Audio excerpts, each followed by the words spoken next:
I am Dr. Parvez Ahmed Rishi. Our today's topic is laryngotracheal infections. Now, the first thing we have to discuss is stridor. It is the noise caused by obstruction of airflow due to narrowing in respiratory tract. It may be inspiratory, biphasic, expiratory. Inspiratory stridor alone indicates that the lesion is at vocal cord level or above. An expiratory phase occurs when the tracheal lumen is also narrowed by edema or inflammation. Acute laryngeal infections in childhood or acute epiglottis, laryngotracheal bronchitis, bacterial laryngotracheal bronchitis, diphtheria, conditions which mimic laryngeal infection. And we have now to discuss acute epiglottitis. Most frightening pediatric emergency. If unrecognized, it can kill the child. Haemophilus influenza type B is the causative organism in most cases. The disease is concentrated maximally on the epiglottis, but the inflammation may involve whole supraglottic compartment. Most cases seen between 1 and 6 years of age, peak incidence between age 3 and 4. Clinical features: sudden transformation of a fit child into one who is desperately ill within a few hours. Classical features: a fit child case of sore throat which intensifies within half an hour, dysphagia reported. Inspiratory stridor develops and within 2 hours child becomes critical. Child sits up, leans forward, saliva is dribbling due to absolute dysphagia, voice is muffled. As time goes, child becomes quiet and respiratory distress appears to lessen. An ominous sign: respiratory and cardiac arrest imminent.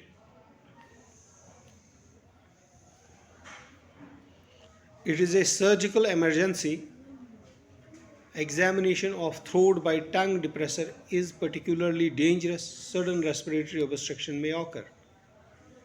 Lateral x-rays of neck may show classical thumb sign of swollen epiglottis. If the clinical situation suggests that the diagnosis is epiglottitis, there is no point in confirming it with what might turn out to be fatal x-ray.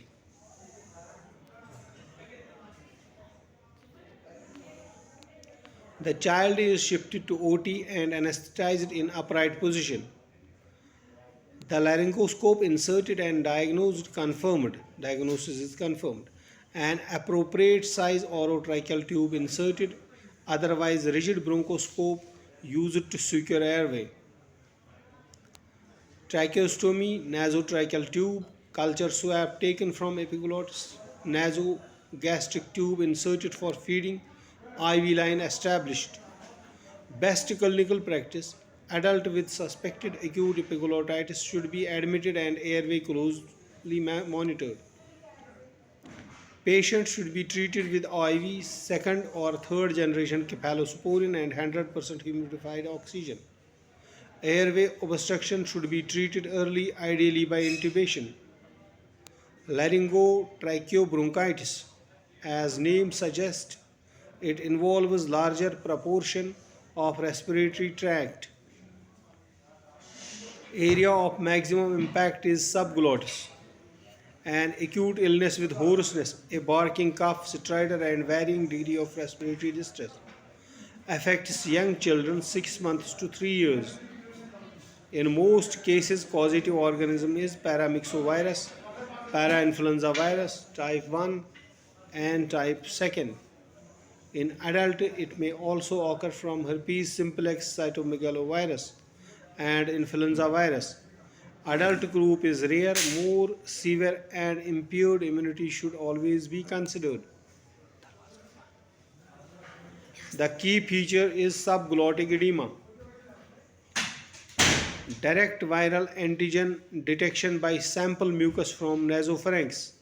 A plain neck radiograph may show narrowing of the subglottis, and ballowing of the hypopharynx.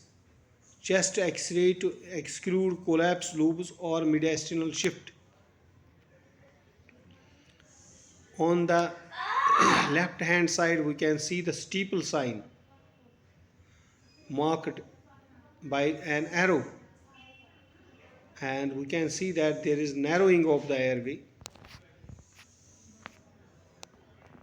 Now we have, this is the lateral X-ray. Here we have lateral view, soft tissue neck. We have here steeple sign, can be seen with blue arrow. A red arrow shows the thumb sign. In this diagram, we can see on the endoscopic picture the airway has narrowed and the steeple sign on the other side. Subglottic narrowing can be seen here as labeled in the circular diagram, and steeple sign has been demonstrated in the another diagram, line diagram. Management is oxygen, steroid and nebulized epinephrine should be administered. Monitor airway and oxygen saturation. Consider endotracheal intubation if necessary. Broad spectrum antibiotic to cover secondary infection. No evidence to support antiviral agent. Best clinical practice. Adult group is rare but rapidly progressive. One suspected patient should be admitted. Larynx inspected by flexible laryngoscope. Broad spectrum antibiotics to prevent bacterial infection. If the airway deteriorates, patient should be intubated and ventilated. Bacterial laryngotracheobronchitis may be a separate disease or be caused by secondary bacterial infection of viral tracheal bronchitis, also called bacterial tracheitis since it involves tracheal predominantly. Much more severe illness and much less common. More severe respiratory obstruction and artificial airway is often needed. Tracheostomy preferred over intubation. Diphtheria is caused by Corynebacterium diphtheriae, spreads by droplet infection, affecting non-immunized children and susceptible adults, particularly elderly. Usual site of infection is the tonsil and fauces, but it can also occur in nasal cavities or spread of larynx. This is a picture depicting diphtheria. Clinical features: severe sore throat, malaise, pyrexia. Examination of throat shows characteristic gray membrane in oropharynx which may spread to larynx. Enlarged tender cervical lymph nodes. Investigation: a swab from throat for culture and sensitivity. A sample of gray membrane for screening. Management: treat with benzyl penicillin and antitoxin. Acute obstruction should be managed with intubation. Complications: the diffusible endotoxin has predilection for cardiac and renal tissues. Neurological complications: soft palate, paralysis, diaphragm, and EOM. Conditions which mimic laryngeal infections in childhood. Foreign bodies: peritonsillar abscess, retropharyngeal abscess, infectious mononucleosis. Infectious mononucleosis, a common disease often subclinical or mild, caused by Epstein-Barr virus, spread by usually transfer of infected saliva during kissing. Clinical features: acute sore throat with large infected tonsils, cervical lymphadenopathy with grossly enlarged bilateral lymph nodes, fever, malaise. There may also be palatal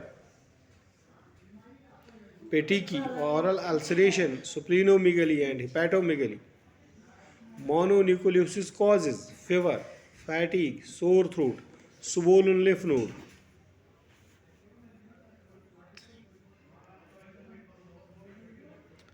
Complications: gross swelling of tonsil and adenoid causes airway obstruction, but inflammation and ulceration can also extend to larynx.